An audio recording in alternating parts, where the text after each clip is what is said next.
Bom dia, pessoal. 23 de maio, 11h30 da manhã. Iniciar esse vídeo aqui, ó, como vocês podem ver. Pode deixar aberto aí que eu vou mostrar um negócio aí. Como vocês podem ver, nós acabamos aqui de lavar o G7. Aí isso não vai cair. Você tinha falado mesmo que ia lavar, mas aqui já é a segunda lavagem dessa semana, tá? Porque nós lavamos naquele dia que eu falei pra vocês que a gente ia fazer, inclusive, teto, e fizemos. Mas ontem surgiu uma demanda de última hora aqui da Prefeitura de Nova Lima. Meu pai foi fazer o atendimento no G7. E aí, naturalmente, o carro chegou sujo, empoeirado. E fizemos aqui a limpeza dele agora. Por dentro já tinha limpado e lavei ele por fora agora. O comil lá tá tudo certo, tudo no jeito. Eu queria, já de início aqui nesse vídeo, tratar alguns assuntos aqui que geraram algumas dúvidas aí, acho que nos dois últimos vídeos. Sugeriram, o Vanvan, ele sugeriu, perguntou se não seria viável a gente correr atrás de atender linha rodoviária, pegar o serviço para nós. Ele citou nominalmente lá o serviço da Gardênia.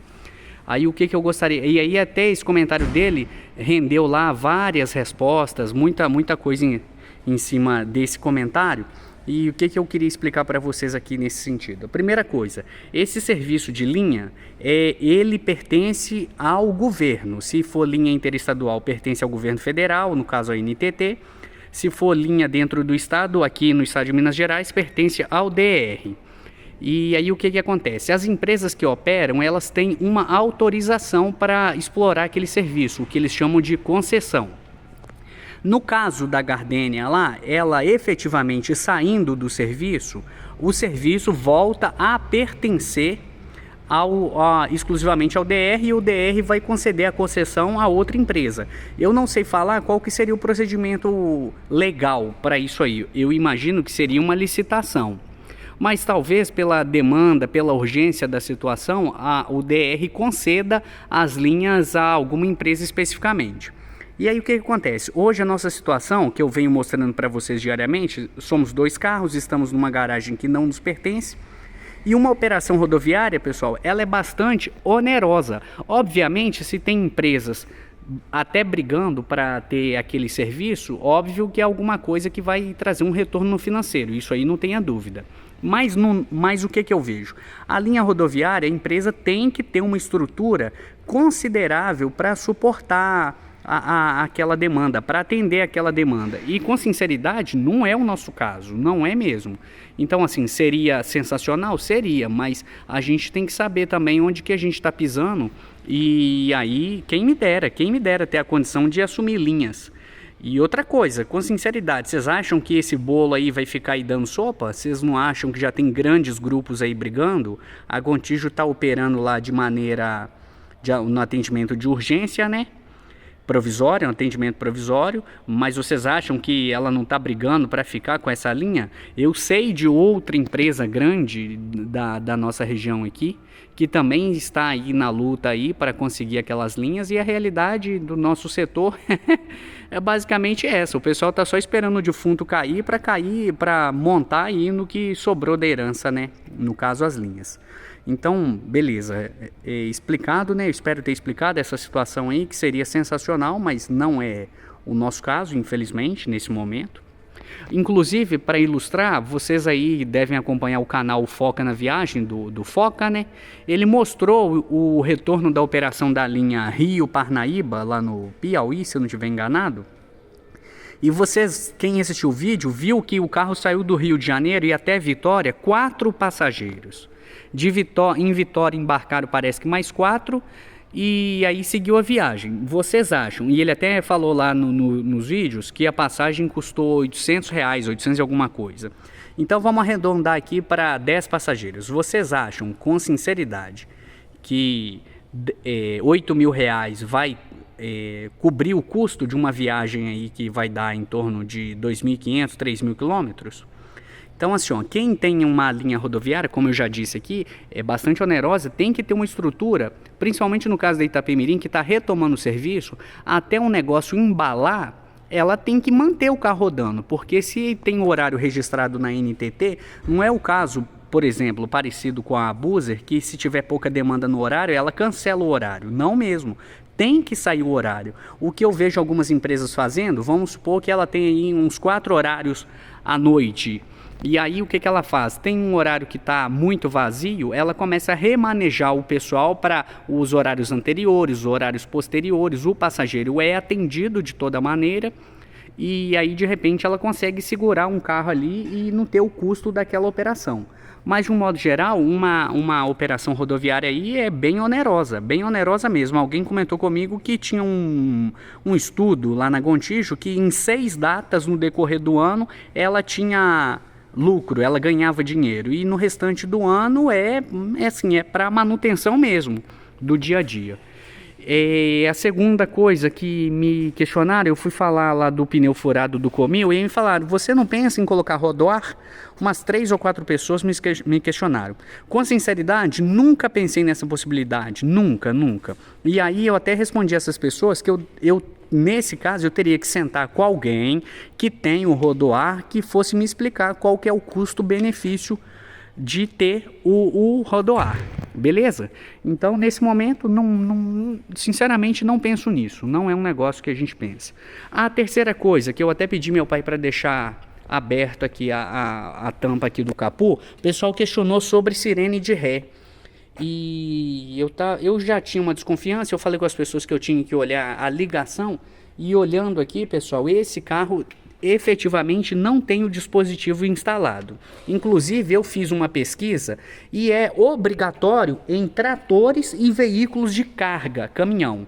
Não é o caso de ônibus, então não é obrigatório. Alguém até falou assim, ajuda o motorista. Não ajuda em nada, porque a sirene de ré, ela não interfere lá na operação, naturalmente, né?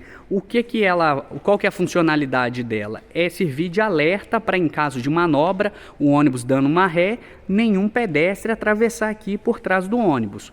O que a gente procura fazer aqui no dia a dia? Vocês podem ver que nas rodoviárias, primeiro que já não é permitido você atravessar por trás do ônibus aí em área de embarque e desembarque, justamente por segurança. Mas sempre tem alguém que fica aqui atrás. Vocês viram, no dia que vocês me questionaram sobre a sirene de ré, eu estava aqui, ó, manobrando para o meu pai. Então sempre tem alguém. Vocês vão falar assim para mim, Caio, então você não vai instalar? Não, muito pelo contrário. Eu já tenho até uma conversa com um rapaz que instalou a multimídia aqui no G7 de fazer esse procedimento para nós. O que está faltando? Dinheiro. Basicamente é isso, porque não é só a sirene de ré. Sirene de ré é barata, eu imagino que a instalação também seja coisa simples, mas eu quero fazer 2 coisas. Instalar o sensor de ré aqui nesse carro, que ele também não tem, e eu já tenho um orçamento aí de R$500 para instalação. E a segunda coisa que eu preciso fazer é instalar uma câmera de ré nesse carro aqui. Aí tem que ver como é que vai ser lá a instalação no painel, lá na cabine, né? Se vai ter uma multimídia, como que vai ser. E também eu preciso trocar essa câmera de ré aqui, ó. Ela não está funcionando. Eu já tenho esse diagnóstico, que aqui é a câmera, que eu tenho que fazer a substituição. Então assim, ó, pessoal, num cenário que a gente tem que definir prioridades, essas aí ainda não vão entrar nessa lista, tá? Tive conversando hoje com uma pessoa lá na academia que eu frequento, uma pessoa da área do comércio aqui na cidade, e ainda falei com ela, falei, olha, eu não sei na sua área, mas na minha, o primeiro semestre, muito devagar, um primeiro semestre para esquecer. E ela comentou comigo que na área dela também tá triste. Então, pelo visto, é um negócio aí que tá pegando aí geral. Então vamos ter tranquilidade, pelo menos da nossa parte aqui. Eu ainda tô doido para chegar o mês de julho, porque maio ainda é um pouquinho ainda devagar, um pouquinho longe do que a gente gostaria, precisaria que fosse. Junho da mesma forma, mas julho já há uma promessa de melhoria. Tá bom? Então aqui, ó, pra gente já caminhar para a parte final, hoje é aniversário do velho, tá? 66 anos aí, tá comemorando aniversário do jeito que ele gosta, mexendo com ônibus. Tava ali dentro do carro ali agora, tirando as capas de banco do Comil, a gente já tirou do G7, os 2 carros estão limpos por dentro. E aí, falar aí do meu pai aí, ó, deixa o senhor ficar na frente dos ônibus aqui, ó, largar o saco de lixo ali, que eu recolhi do ônibus. Então, pessoal, 66 anos, né, papai? Completados hoje. Ele ontem estava conversando comigo, 49 anos de Minas Gerais, né? Completa hoje que eu cheguei em Minas.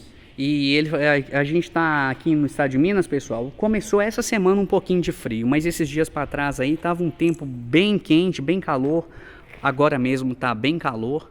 E ele contando as histórias aí de quando chegou, ele vindo do Ceará, do Nordeste, aquele calor, como é que foi a experiência de chegar em Minas no final da década de 70? Eu desembarquei em São João del Rei no dia 23 de maio de 1975, era por volta de 19 horas. Eu só não voltei para trás porque eu não tinha dinheiro. Pensa no frio devastador que estava lá, naquela época. Nossa, mas era um frio tão grande, para vocês terem uma ideia, nordestina, a vida, como diz aquela música do Genival Lacerda, a vida do Paraíba não é brincadeira, né? Aí eu arrumei serviço numa construtora lá, antigamente na obra da Ferrovia do Aço, e eu fui trabalhar de ajudante de máquina. Eu era menor de idade, tinha 17 anos. Aí não era fichado não, era trabalhando sem documento fichado. E eu não tinha equipamento, não tinha roupa de frio, não tinha nada. Para vocês Conta a história do chinelo aí. Para vocês terem uma ideia, o frio era tão intenso que eu ia trabalhar de chinelo havaiano, um frio rachando. Teve um dia que eu estava andando lá na terraplanagem, de repente eu baixei a vista assim, quando eu olhei para o pé, eu estava descalço, o frio era tão grande, congelou meu pé, eu perdi o chinelo e estava andando descalço sem ver o chinelo, para vocês terem ideia. E aí, pessoal, essa dificuldade toda, mas vocês veem como que as coisas eram nessa época. 17 anos trabalhando numa obra, sem carteira assinada, sem EPI, é uma coisa que é inimaginável nos dias de hoje. E aí, pessoal, assim, para não estender muito aqui no vídeo aqui, o que eu gostaria de falar a respeito do meu pai, as pessoas falam muito que para você conhecer uma pessoa é dar dinheiro e poder, né? E eu tenho uma segunda ideia. Se você quer conhecer de fato uma pessoa, é conversar com quem convive com ela no dia a dia, os familiares, a esposa, os filhos. E assim, pessoal, de certa forma, hoje eu lido bem com essa situação, não é um trem que mexe comigo, até porque eu acabo tendo uma noção exatamente aí do que eu preciso fazer, o que eu tenho que fazer. Mas principalmente quando eu entrei na Saritu, o meu pai ele é bem conhecido aqui em Nova Lima na área do transporte. E as pessoas ficavam assim, ele é filho de Gilberto Viana, ele é filho de Gilberto Viana. E elas esperavam que eu tivesse uma postura parecida com meu pai, de ser correto, ser honesto. Outra coisa, de dirigir bem, de ter o pé pesado, porque todo mundo, os cobradores que trabalharam com meu pai, eles falam comigo até hoje, nossa, seu pai dirigia demais.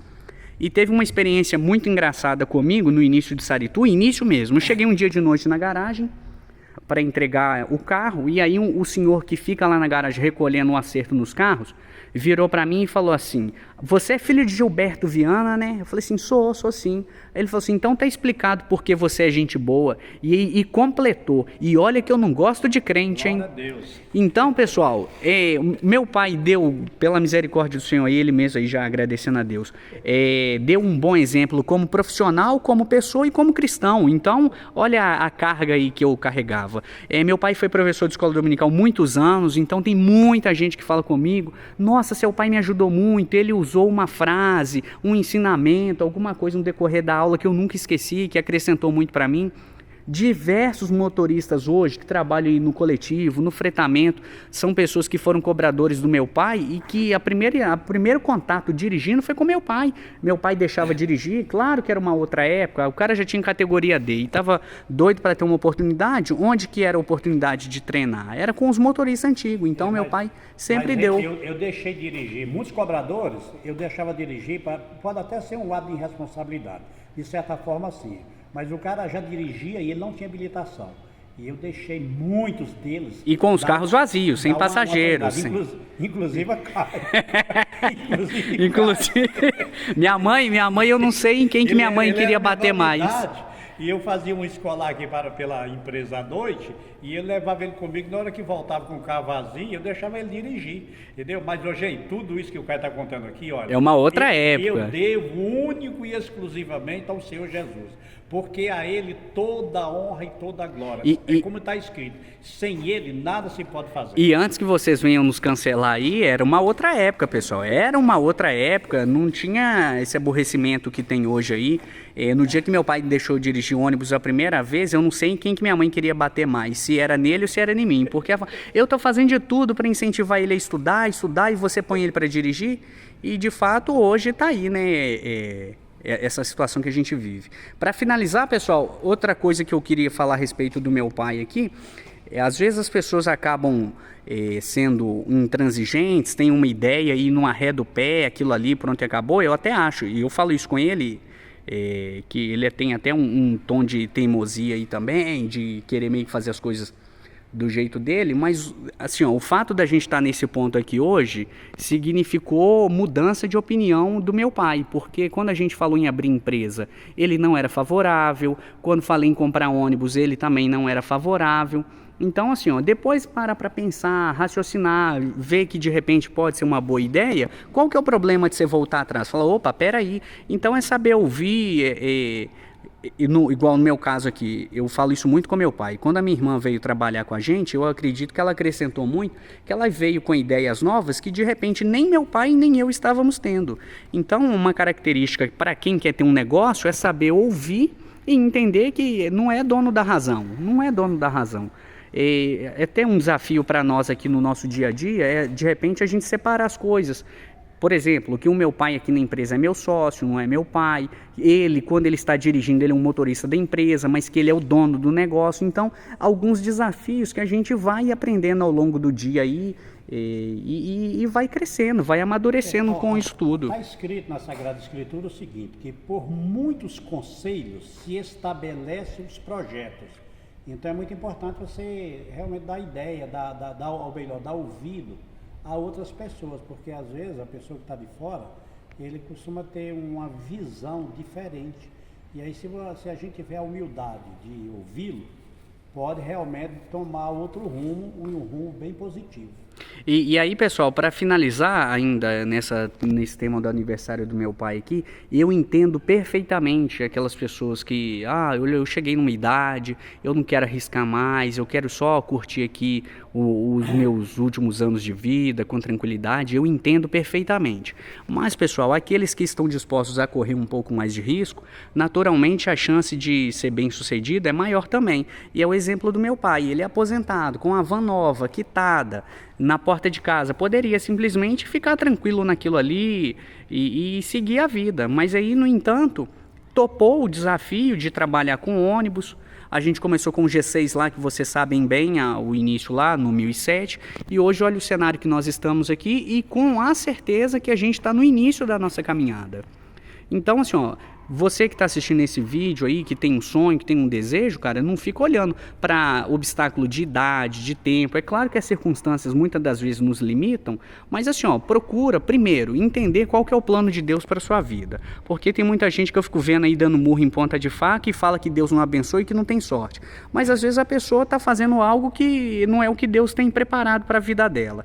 E a segunda coisa é fazer o que gosta, fazer o que gosta. E por último, de repente, é claro que a gente trabalha, a gente é uma empresa capitalista, a gente está visando lucro, mas não ter isso como foco, como objetivo, porque se a gente for pensar aqui em dinheiro especificamente, é o momento talvez a gente vender os 2 ônibus aqui, porque a gente financeiramente vai ter um resultado muito maior, né, papai? Gente, e é o seguinte, deixar bem claro que o Senhor Jesus Cristo nunca prometeu moleza para ninguém. Agora tem um versículo que Deus falou com Josué. Ele disse o seguinte: esforça-te e tenha bom ânimo. Não é fácil, né? Mas se você der mole, realmente você não vence, não. O negócio é você sonhar e lutar por objetivos que você não tem condições de conquistar. Porque aquilo que você tem condições, você conquista fácil. O negócio você tem que sonhar e lutar para você conquistar aquilo que está fora do seu alcance. Que aí Deus vai se agradar da sua ousadia e vai te abençoar e você vai conseguir. E aí, pessoal, eu até falei aí no último vídeo, né, que meu pai tinha me alertado para eu focar nas nossas conquistas, no que a gente já tem e não ficar olhando para aquilo que ainda não aconteceu. E essa história aqui, ontem ele me contou essa história do chinelo que ele relatou aqui hoje, e eu fiquei pensando nisso, que para ele é muito claro de onde ele veio, onde ele está e para onde ele está indo. Para o meu pai isso é muito claro, então de repente ele tem uma visão melhor do que eu do negócio, de valorizar mais o que a gente tem. É claro que, igual eu falei, a gente tem consciência para onde que a gente está indo, mas o que acontecer da agora para frente na vida do meu pai aqui, para ele tem bem claro que é bênção, é só vitória, é lucro.